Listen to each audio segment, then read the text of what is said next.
Yes, kasama natin si Atty. Jimmy Bundok, isa sa magiting na magiging senador ng ating bansa, abogado. Ayan ito. Atty. Jimmy Bundok sa Senado. Antay lang natin konti, dahil ano. Ayan. Attorney, magandang hapon po sa inyo. Nakalive po kami. Ako si Bimar Channel, si Kababayan at Joyce. At saka iba po mga kasama natin ng vloggers. Magandang hapon sa inyo mga tunay na Pilipino. Okay, Attorney, kumusta na po ngayon yung balita ninyo kay BP Sara? At ano po ang inyong nararamdaman sa nangyayari po ito? Pare-pareho lang po tayo lahat ng katayuan. Lahat tayo nakaasa sa mga statements nila sa pahayagan. Ang sa akin lang, I'm here to express support at solidarity, lalo na kay Atty. Lopez kasi hindi natin gusto mangyari ito kahit kanino siguro. Alam mo, yung contempt order pa lang medyo kahina-hinala na. Pero sige, respetuhin natin yun. Pero yung pinalilipat na siya ng Women's Correctional, talagang parang masyado ng pambabasta sa batas. So, mabuti, pinayagan na siya pumunta sa ospital, naglipat-lipat naman kayo. Siguro lahat kayo lumipat-lipat, ano? Ako nanggaling ako sa St. Luke's, pagdating doon, papunta na raw dito. So, hindi ko alam kung nililito ba tayo, ano? So, I'm here as a Filipino to support the rule of law. Hindi lang po tao ang sinusuportahan ko. I'm here to uphold the rule of law. Speaking of rule of law, Attorney, ito po yung tanong ko. Marapat ba ang nangyayari na ito na isang convicted criminal ang magpakulong sa isang abogado na hindi pa naman sentensyado? Hindi. Una sa lahat, hindi na nga natin kailangan pag-usapan yung pagiging convicted criminal niya. Kumbaga para sa akin, to be fair, hiwalay na usapin yun. Pero that falls into her fitness or unfitness to be a congressman. Ibang usapan yon. Ang question is, ang congressman ba, na parang wala naman yatang nangyaring committee voting o kahit ano, ay pwedeng ipakontempt ang isang tao na parang wala namang maling sinasabi, tapos ipalipat sa Women's Correctional, parang sobrang grave abuse of discretion. So, palagi ko alam naman po ni VP Sara ang susunod na mga legal steps to take. Siya naman po ay abogado. Problema talaga itinaon pa sa weekend lahat. So, kawawa talaga si Atty. Lopez. So, for now, ito sa araw na to, ang magagawa lang natin, magpakita talaga ng pakikisa. Alam mo, isang malaki problema, nakikita ko sa mainstream, wala talaga ha. Wala. Ako, yung nanay ko, mga tita ko, sinabi ko, pupunta akong veterans. Ang tanong nila sa akin, bakit? Anong meron? Hindi nila alam to. Tayo-tayo lang po na nandito sa echo chamber, ika nga na ito ang may alam na nangyayari to.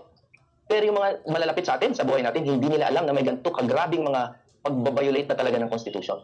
So ang trabaho po natin lahat is mahinahon na ipaliwanag sa mga pamilya natin kung ano po yung nangyayari. Nabanggit niyo po yung Women's Correctional.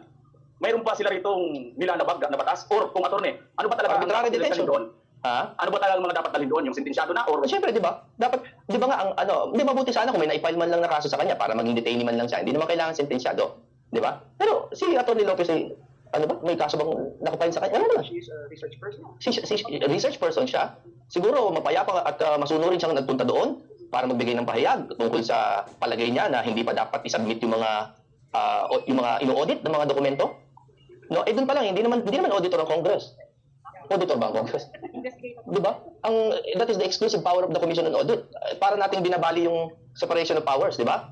Pero sige na, sabihin na nating na-contempt siya o ilagay siya dun sa House. Yun nga, galit na tayo dun pero kaya pa. Kaya ko pang tiisin yun. Pero yung pinalilipat sa Women's Correctional, ewan ko, ang tagal ko nag-aaral ng batas, may nakikita ba kayong legal ground doon? Hindi naman to kriminal, wala man lang may dumaan ba sa piskalya to? Wala eh.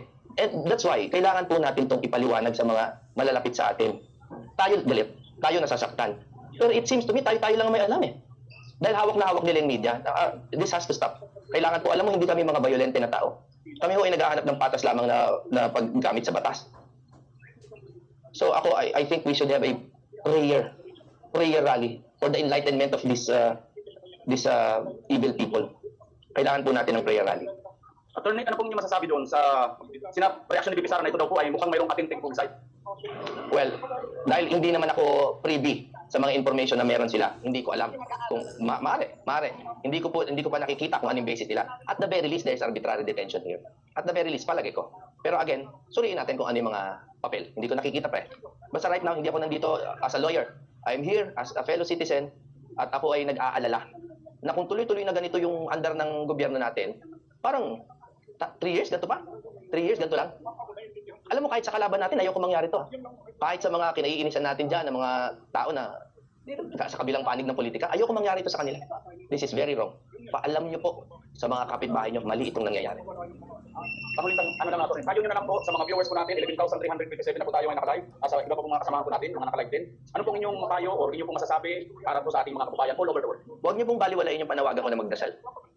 That's our number one power, lalo na ngayon kayo'y nasa ibang bayan, yung mga malalayo. Number 1. Number 2, alam ko gusto natin lahat magalit, pero calm down. Mahaba ang laban, pag kayo'y nagalit ka agad, mahirap to. Number 3, stay in touch. Follow the page of the OVP, her public statements, kasi kailangan po isa lang ang kumukumpas. Mahirap po pag maraming driver ang sasakyan. Isa lang po ang nagmamaneho dito. At ito yung mga Duterte. Si VP Sara at si President Duterte. Kung ano po yung mga sasabihin nila, doon tayo makinig. No? So, pray, calm down, and keep in touch sa kumukumpas. Yun po ang aking payo. Pati sa sarili ko, yun ang payo. Sir, sa paglabas po ng confidential documents po ng OBP, may nakita po ba kayong posibleng na-violate ang Commission on Audit? Yun na nga, alam mo, maganda yung paliwanag ni Attorney Lopez, no? Una sa lahat, the principle of separation of powers, doon pa lang, na-violate na natin. Because that's undue encroachment sa power ng COA. Ang COA po ay ang may exclusive power to examine and to settle accounts, no? Hindi naman po auditor ang Kongreso. That's number one, encroachment yun.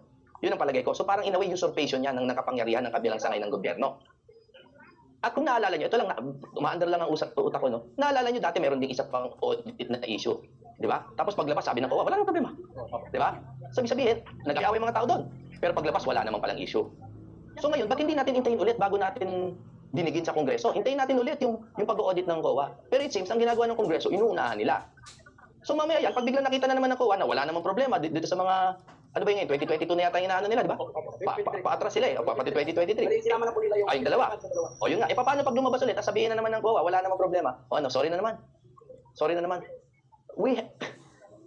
Kailangan natin sundin yung proseso. Kahit congressman, hindi naman po above dalawang congressman eh. Lawmaker, hindi naman lawbreaker ang congressman. So yun, alam mo ang nalabag, hindi nga isang particular law. No, may mga usurpation palagay ko. Pero yung the very principle of separation of powers, talagang tinawid na nila. And I think our Constitution is in trouble. So kaya mag-relax kayo, mahabang laban to, I'm sure. Mahaba. Sir, Ay, nata sila. confidential, sir? Pwede ba na... Yun na nga eh, confidential nga eh. I-open na sa confidential? Oo nga eh. Kasi alam mo, una sa lahat, hindi naman exclusive to the VP ang confidential fund. Lahat naman, kahit nga sa Pagod dati, may mga Intel fund. Lahat naman ng opisina, congressman, meron yan.